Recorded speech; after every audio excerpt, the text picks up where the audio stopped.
Got a tip for you guys for today. I'm gonna be drilling through metal. Need to make these holes a little bigger for this post I'm drilling. So, thing is, you don't want to crank your drill all the way because you're gonna burn out your bit, and it doesn't really drill any faster actually. So what you want to do is you want to put your drill on the first gear here, and you want to just pull the trigger a little bit. It actually drills the hole faster.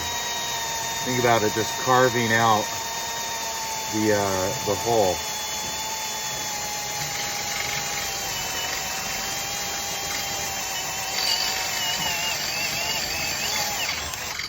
See that?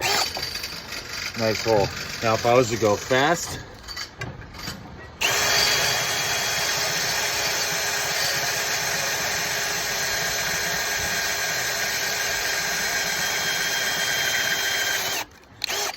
it's about the same time, and it's gonna kill the life of my bit. So next time you're doing through middle, go slow.